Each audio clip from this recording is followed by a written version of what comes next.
शङ्करांश भूम शङ्करार्यपीठसद्गुरून् शुद्धसत्त्वभासुरान् सुवर्त्मनीतभूसुरान् सर्वभूतसौख्यदान् क्षमाकरान् यतीश्वरान्।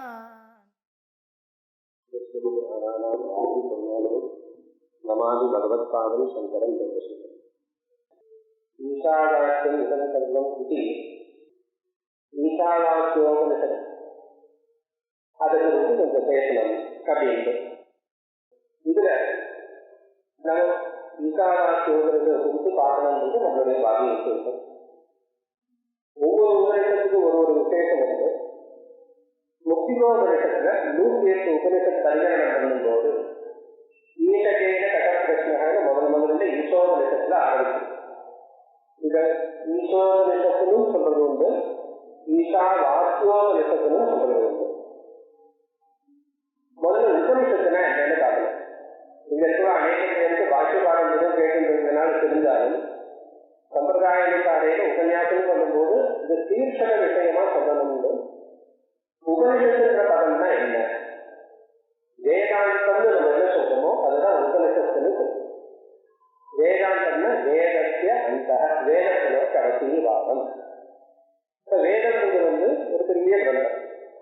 ஒரு மனுஷனுக்கு லௌகிகமான எந்த ஒரு சாதனத்தை தெரிஞ்சுக்க முடியாதோ, லௌகிகமான உபாயங்கள்னால எந்த சாதனத்தை தெரிஞ்சுக்க முடியாதோ அதை போதிக்கிறது வேதம்.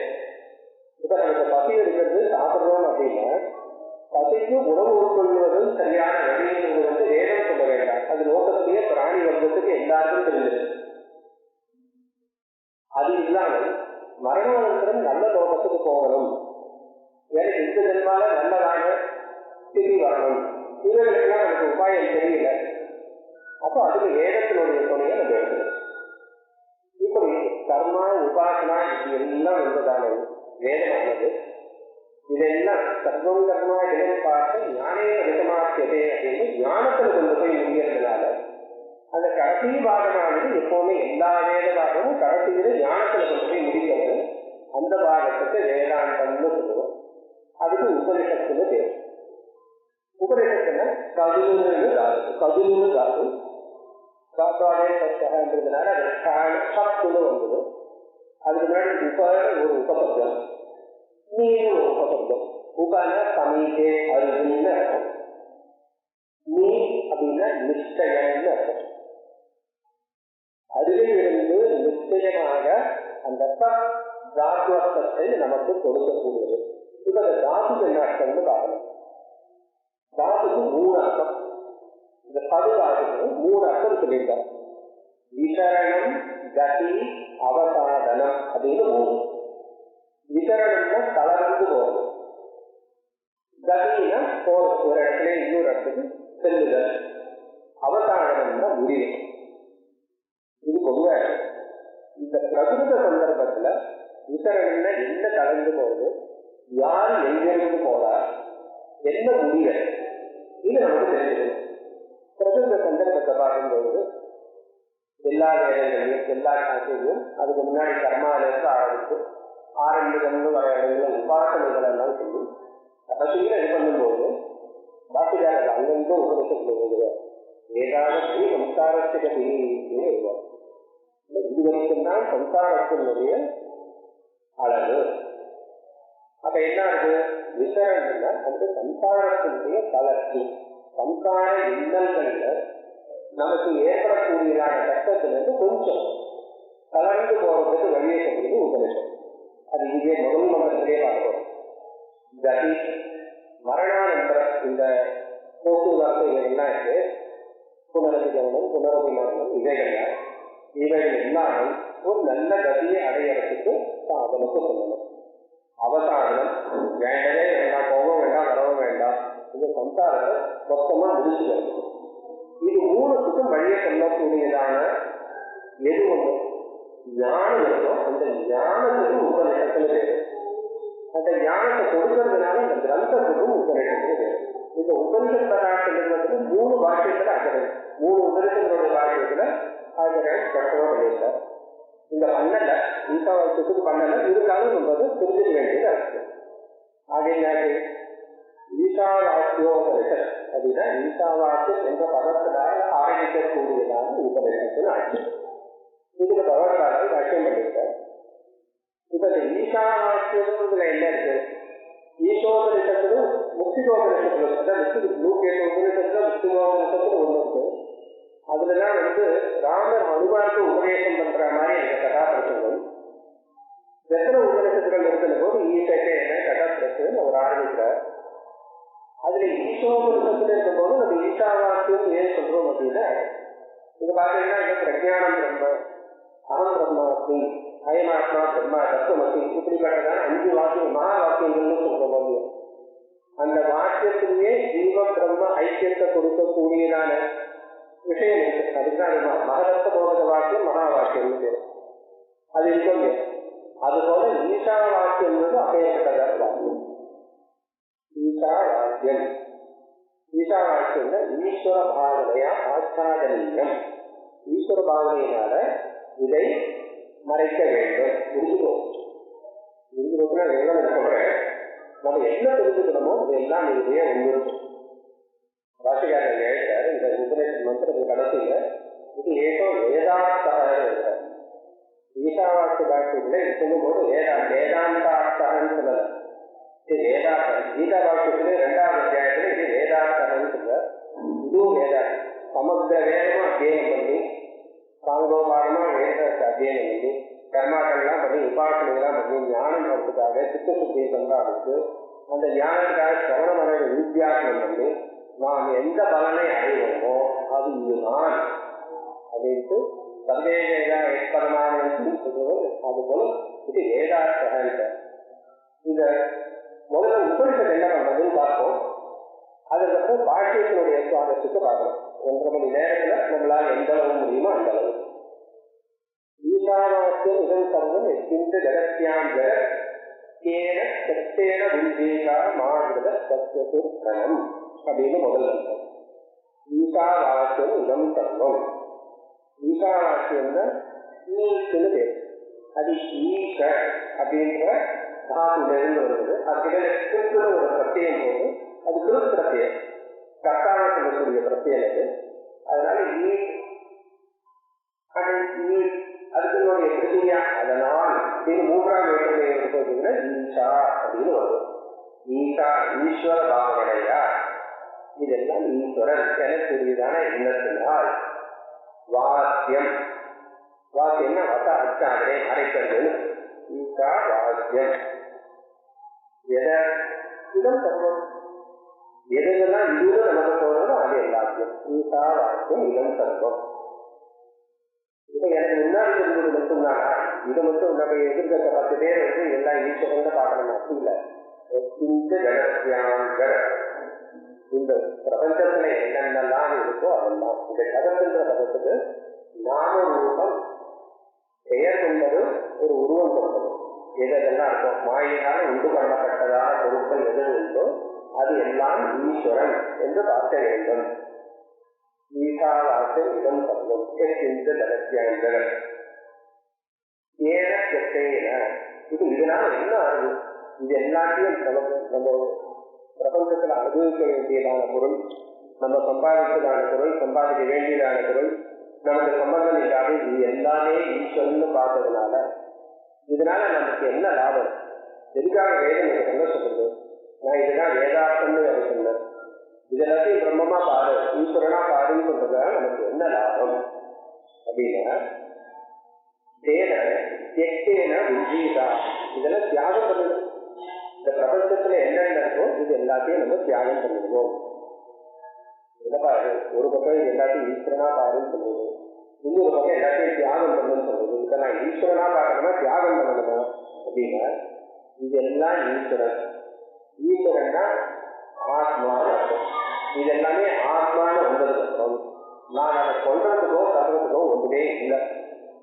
என்னை விட வேறானது எனக்கு வேண்டியது அப்படின்னா நான் எடுத்தேன்.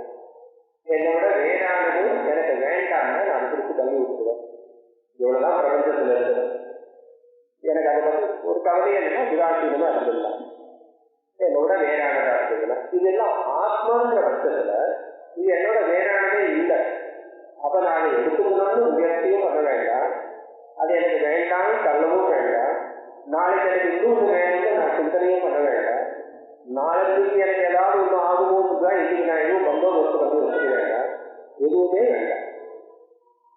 இப்போ இதெல்லாம் வேண்டாம்னு நினைச்சு பாருங்களேன். ஒரு சில நாளைன்றத பற்றி கவலையே கிடையாது, எதிர்காலத்துல என்ன ஆகுன்றது எந்த கவலையும் இல்லை. ஒரு மனுஷனுக்கு அடுத்த வேலை பசிக்குன்ற பயம் கூட இல்லை.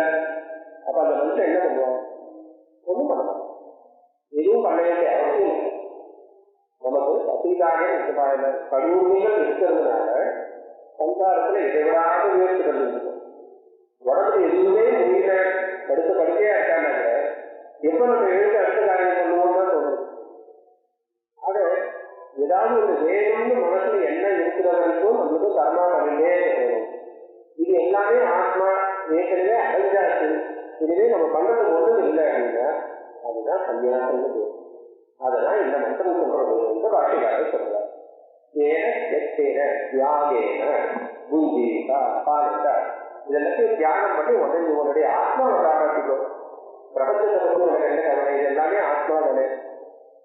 அதுக்கு மேல கடைசியில வந்து மந்திரம் சாமான்யமான நம்ம நிலைமைக்கு இறங்கி வந்து ஒரு சின்ன ஒரு இது உபதேசம் வந்து மாதிரி திருத்தனம் அப்படிங்கிறது.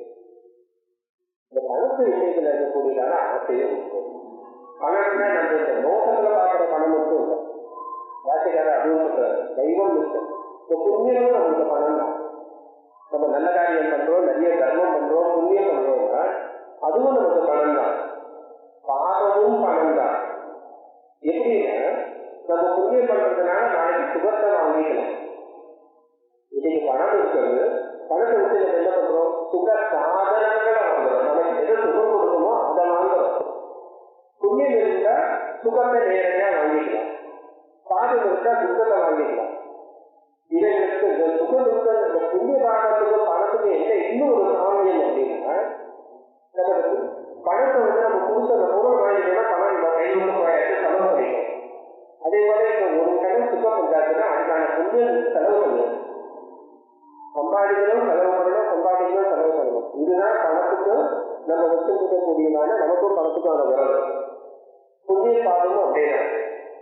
ஒரே துக்கமா இருக்கு, மகா பாவம் பண்ணிக்கணும் அப்படின்னா கவலைப்பட வேண்டாம். துக்கம் தகுந்தாச்சுன்னா பாவம் போயாச்சு. அதை மாதிரி தத்துவத்து தனம் அப்படின்னா எந்த விஷயத்துக்கு புண்ணியம் பண்ணணும், இது பண்ணணும், பணம் சம்பாதிக்கணும், நாளைக்கு நன்னா இருக்கணும், இதுவெல்லாம் வேண்டாம். இது யாரால் இருக்க முடியும்?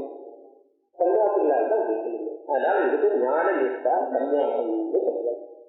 கீதா வாக்கு முகம் சர்வம் ஒஸ்திந்து கடைசியாங்கிற சக்தேன புத்திகா மாமிருத தத்துவத்து தனம். ஐயா என்னால் அது மாதிரிலாம் இருக்க முடியல, நான் என்ன பண்றது?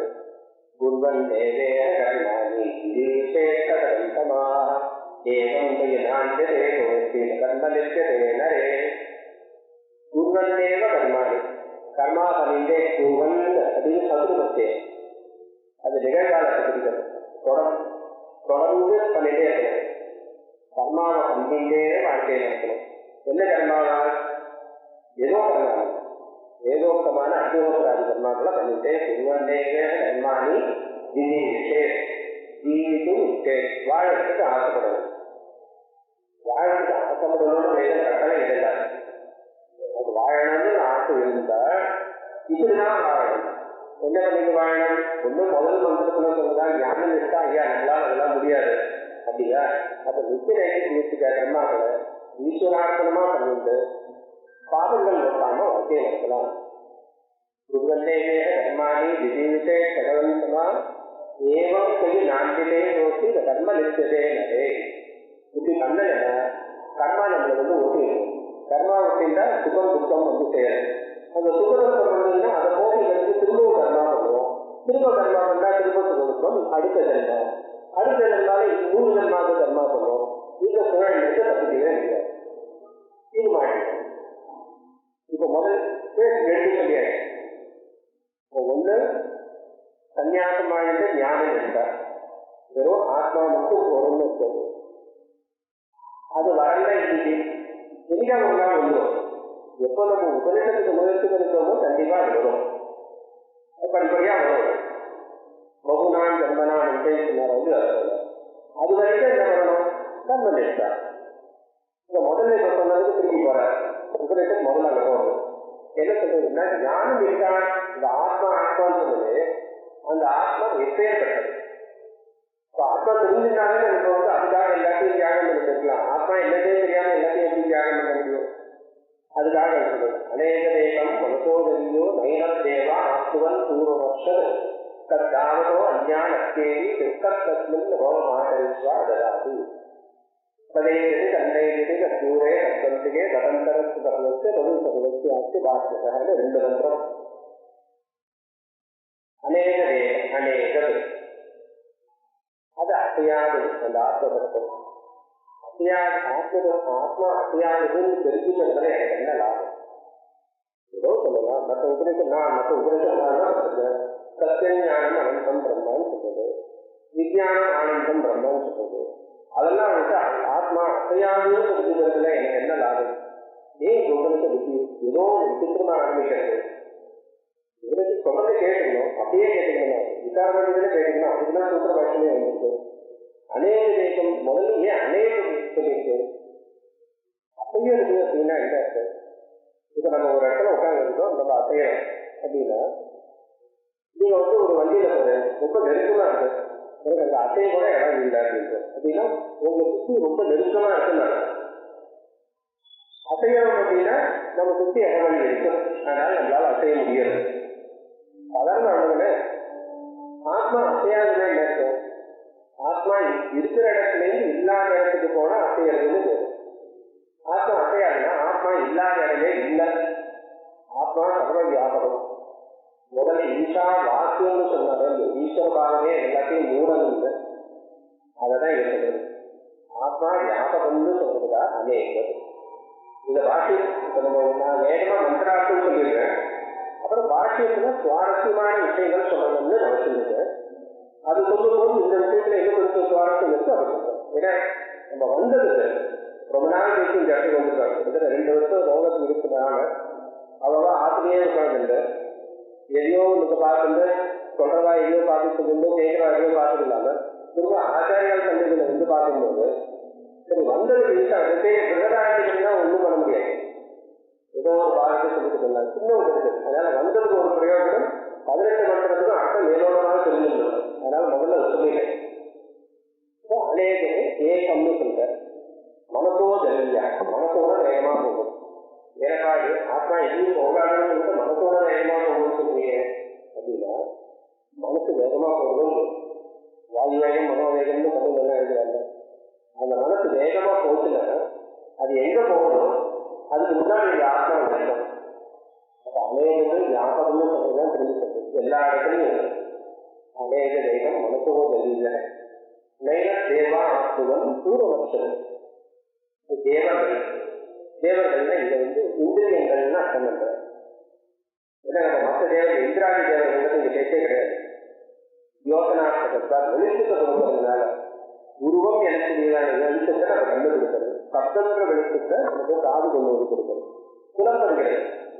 அதனால அந்த தேவர்கள் புலன்கள் வந்து இந்த ஆத்மாவை அடைய முடியாது. புலன்கள் வேலை செய்யறதுக்கு ஆத்மா பின்னாடியிலேருந்து தூங்கணும். ஆத்மாவுடைய தூங்குதல்னால்தான் புலன்கள் வேலை செய்யறது. இந்த புலன்கள் போய் ஆத்மா பிடிச்சிட முடியாது. கண்டு போய் பார்க்கறாரு, காது ஆத்மாவுடைய சப்தத்தை கேட்கிறாரு. புலன் ஆத்மாவினால்தான் இதெல்லாம் வேலை செய்யும். அது அடுத்த ஒரு தேவாபுரத்துல அங்கே ஆரம்பிக்கிறார். இப்போ மனசோட நைன தேவா ஆத்மவன் ஏன் பூர்வபக்ஷம் அதை விட வியாபகமா இருக்கு, சூப்பமா இருக்கு. அங்க போயிட்டு தாவதோ அஞ்ஞான தேடி சித்தத்திலிருந்து போக மாத்திருச்சா கிடையாது.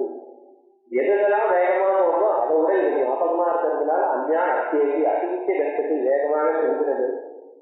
சித்தது போகணும். ஆத்மா இங்கே அங்க போகுதா? இல்ல, சித்தது அப்படியான இருக்கு.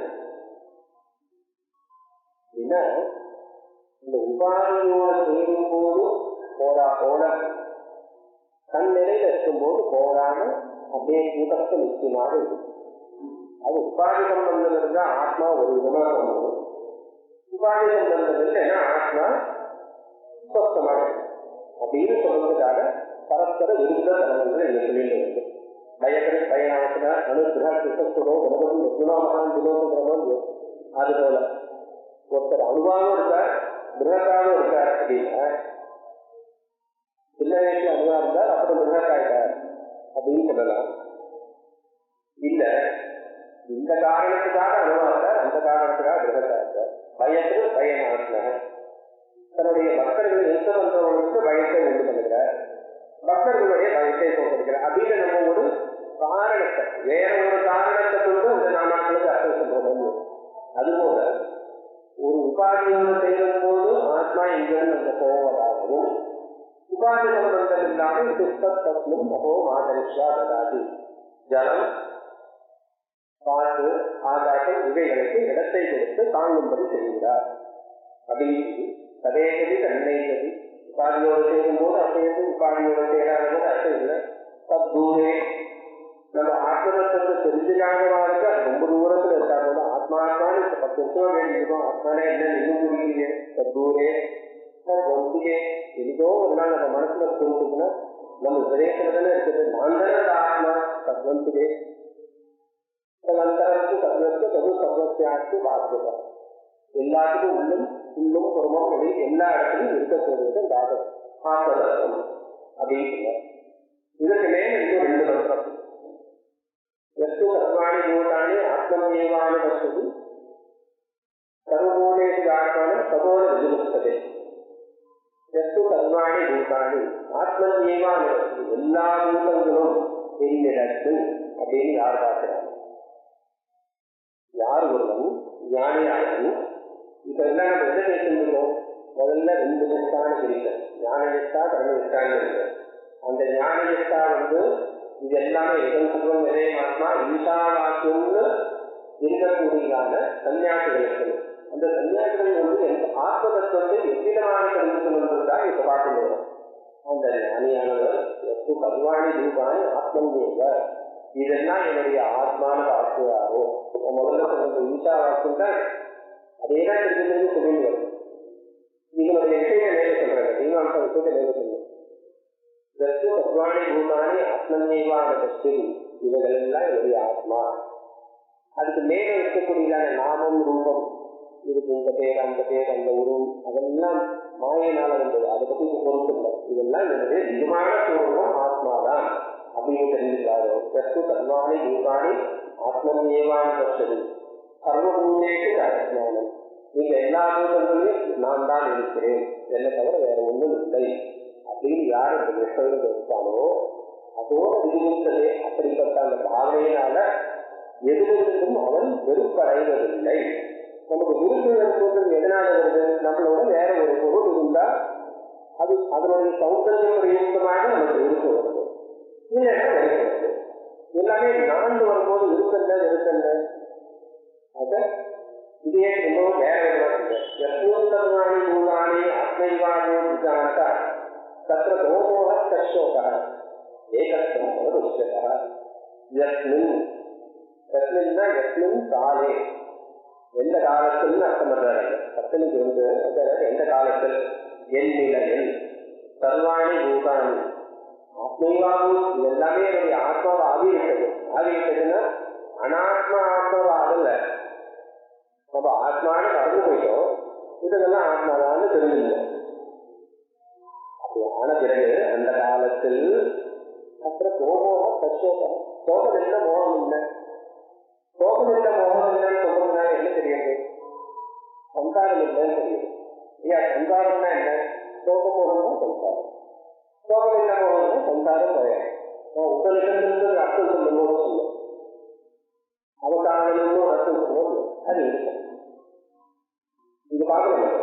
விசரணம் கட்டி அவகாரணம் 3 மந்திரத்துல வந்தால் 17 மந்திரத்துல வந்தால் பார்க்கணும். அப்பதான் இது உபனிஷத்து. இங்க அவகாரணம் உண்டாச்சு, மாதிரி சொல்லும்போது விசரணம் உண்டாச்சு. நம்ம சம்சாரத்துல ரொம்ப பெரிய ஒத்துக்கிறது தான் தியாகம் இல்லாம அதுல விசரணம் உண்டாச்சு. அக்னேய கடைசியில் தான் உங்களுக்கு ஜனம். அதனால உபனிஷத்து போது இந்த உபனிஷத்துக்கு நன்றாக ஒன்றுமே காமிச்சு இது மேல சரி ஆத்மா எப்படி நான் தெரிஞ்சுக்கிறேன் நானே இருக்கேன். ஆத்மாவுடைய வாஸ்தவமான சுரூபம் இல்லை. என் சம்பந்தமும் உண்டான சதவீதா சுத்தம் அகாயம் அபரணம் விஜயானம் சுத்தம் அபாக விந்தம் கவிர்கணேஷி சங்கூசவம்பூ யாதா சத்யதோ அசான் யததா சமஸ்ததீக சமாத்திய சதவியடா கரி சமந்தாடா அதே சொன்னா எல்லா இடத்துலையும் யாத்திட்டு சுத்திரம் சுத்தம் அபாக யுத்தம் பாப சம்பந்தம் புண்ணிய பாப சம்பந்தம் இல்லாதது அபரணம் அஸ்நாதம் சுத்தம் அபாக யுத்தம் ஸ்தூல சரீரம் இல்லை, சூக்ஷ்ம சரீரம் இல்லை, காரண சரீரம் இல்லை. இது மூணுக்கு எனக்கு கிடையாது. அசரீரம் பாவங்கள் பக்தியாகியே சிக்ஷகாரந்து சம்பவம் ஏற்படும்னா போல எந்த சரீர சம்பந்தம் இல்லா நிர்மலமான சுத்தமான ஆத்மதத்துவம் அதாவது சுத்தமாக கவிதை மகிழ்ச்சி கவிதை பிராந்த மகிழ்ச்சி சர்வஜன்னா கவினா சர்வஜன் எல்லாவற்றையும் வெற்றியும் தெரிஞ்சுக்கக்கூடியவருக்கு கவிதை தேவை. இந்த பரமாத்மாவை உபரிஷம் கவியை பிராந்த இது பாஷ்யம் பண்றார்.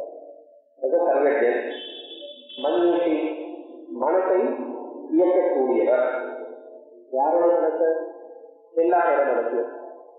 எல்லாரும் யார்? அவர் தான். நான் பிராமணன், நான் சத்தியன், நான் ஆண், நான் பெண், நான் மனுஷன், நான் சுகி, நான் துக்கி, இதெல்லாம் நம்ம மனசுல ஏற்படுறது. அதை அவர் தான் உள்ள இருக்கிறார். அவர் அப்படியே இருக்காரு. அவருடைய நம்பிக்கையில இதெல்லாம் நடக்கிறது. நம்ம என்ன பண்ணோம்? மனசை நம்ம சுத்தப்படுத்திட்டோம்னா வேற ஒன்றும் பண்ணவே வேண்டாம். அவருக்கான நிலையில் இருக்கிறார். நான் ஆத்மான சொல்லப்படும்.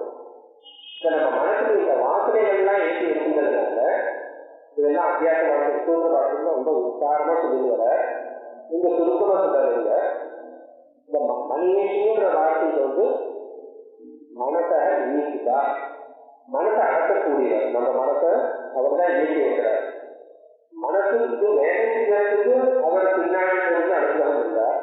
அந்த மனசுல குப்பை கொண்டு நம்ம பண்ணிக்கணும். இந்த மனசை நம்ம சுத்தப்படுத்தணும்னா அவர்களுடைய வேலை ரொம்ப சுலபமாக இருக்கு. இப்போ ஜலத்துல சூரியனோட பிரகாசம் தெரியாது. அது சுத்தமான ஜலமா இருந்ததுன்னா நிர்மலமான பிரகாசம் தோன்றுது. அசுத்தமான ஜலமா இருந்ததுன்னா அசுத்தமான பிரகாசம் தோன்றுது. சூரியன் ஒன்றும் பண்ண போறதில்லை. அவர் தான் ஜலத்துல பிரகாசிலே இருக்கிறார், நிச்சயப்படி இருக்காரு. அந்த ஜலம் சுத்தமா அசுத்தமானது அந்த உபாதி சம்பந்தமானது. நம்ம மனசு சுத்தமா இருக்கா இல்லையான்றத நம்ம பார்த்துக்கிட்டோம். சரி, இன்னொரு இந்த மனசை எப்படி சுத்தப்படுத்துறது? அது மேல கர்மம் இருக்காது. அடுத்த 6 மந்திரம் வருது. இது 6 மந்திரம் சுருக்கமா இருக்குன்னு சொல்லிடுறேன். அது கொஞ்சம் உட்கார்ந்த மேல பாக்கி பார்க்கணும்னு பார்க்கணும். இங்க என்ன சொல்றாருன்னா கர்மாபரணம் சொல்றாரு. கர்மாபரண கர்மா அநேக விதம். காயிகம், வாசிகம், மானசிகம். சரீரத்தினால நம்ம கர்மா, வாக்குனால பண்ணக்கூடியதான கர்மா, மானசிகம் மனசுனால பண்ணக்கூடியதான கர்மா. நான் முதலே சொன்னேன், இந்த கர்மான்றது இந்த லோக யாத்திரையை பற்றி இல்லை. பசுக்காய் சாப்பிடுறது, தூக்கம் உண்டாக்குறது, பணம் சம்பாதிக்கிறது, இவைகளை பற்றி நான் பேசுகிறேன். இந்த கர்மான்றது வைதிகமான கர்மா. வைதிகமான கர்மாவே 3 விதம். சந்தியாவதம் பண்ணுவோம். ஆசமனத்திலே ஆரம்பித்து இதெல்லாம் காய்க கர்மா. கூடவே மந்திரம் சொல்லிடுவோம். அது வாசிக கர்மா. காயத்ரி கர்மம் பண்ணுவோம். இது ஐக்கியானம் உண்டான கர்மம். இது மானசிக கர்மம். இது 3 சேர்ந்து பண்ணணும். இப்ப கேள்வி, கர்மா பண்ணணும்னா வேதத்துல எல்லாம் இருக்கு. எந்த விதமான கர்மா பண்ணணும்? சில பேருக்கு வெறும் கர்மா பண்றதுல ஒரு இது பண்ணணும், அது பண்ணணும், இந்த பூஜை அந்த பூஜை, கோவில் போனோம், பிரதட்சணம், என்னமோ பண்ணிட்டே இருக்கு. இதெல்லாம் பண்ணிட்டே ஓயாம எத்தனை வயசு ஆனாலும் அது பகவான் அந்த சென்று கொடுக்க பண்ணிட்டே இருக்கு. அது கர்மம் இருக்கு. அது ஒரு விதம். இதெல்லாம் எனக்கு உட்கார்ந்த இடத்துலயே பண்றது சௌகரியம். நான் இந்த தர்மம் பண்றேன், இந்த தர்மம் பண்றது ஒரு தேடி போய் குருமார்களை பார்த்து அவாகிட்டே விதவிதமான மந்திரங்கள், புத்தகத்திலே இல்லாத மந்திரங்கள்லாம் உபதேசம் வாங்கிட்டு ராத்திரி 12 மணிக்கு ஜபம் பண்றது சில பேருக்கு விடாது. இல்ல ராமாயண பாராயணம் பண்றேன், இந்த பாராயணம் பண்றேன், அது ஒரு விதமா இருக்கு. இது 2 எது பண்ணலாம்? இது 2 என்ன பண்ணணும் அப்படின்னு உபதேசம் அந்த சமர்ப்பி அவித்யான உபாசது அப்படின்னு சொல்லி. அவித்யான என்ன? வித்யான நமக்கு தெரியும். வித்யான அறிவு. தான் வித்யா அவித்யா. வித்தியை கர்மா இருக்கிறது அவித்யா. அதுதான் கர்மான்னு அர்த்தம். வேலைக்குதான் சொல்லுங்க. அவித்யான இது கர்மான்னு அர்த்தம். அந்தந்தமா பிரவேசம் அவித்யா உபாதி கர்மா பண்றாலே அவன் ஆறு இருக்கு கொள்ளலாம் அப்படின்னு நடக்கிற கொடுக்கணும். எனக்காக வேதத்தை பார்த்தோம்னா வேத புத்தகம் இவ்வளவு பேருக்கு இருந்து இருக்கும். இந்த கடைசியும் ஒரு 10 பக்கம் தான் உங்களுக்கு சொல்றது. இது முழுக்க கர்மா உபாதின்னு சொல்றது. அவ்வளோதையும் சொல்லிட்டு இது இதை பண்றவன் 6 வருஷம் கொள்வான்னு உபனிஷத் மிரட்டின மற்றவாள் கர்மா பண்றவாள் கோபம். இதுக்கு என்ன அர்த்தம்? எந்தமா கொஞ்சி அவித்யா உபாசத்தை. அப்போ அந்த உபாசனை பண்றவன் உங்களை பார்த்து பிடிக்கிறார்.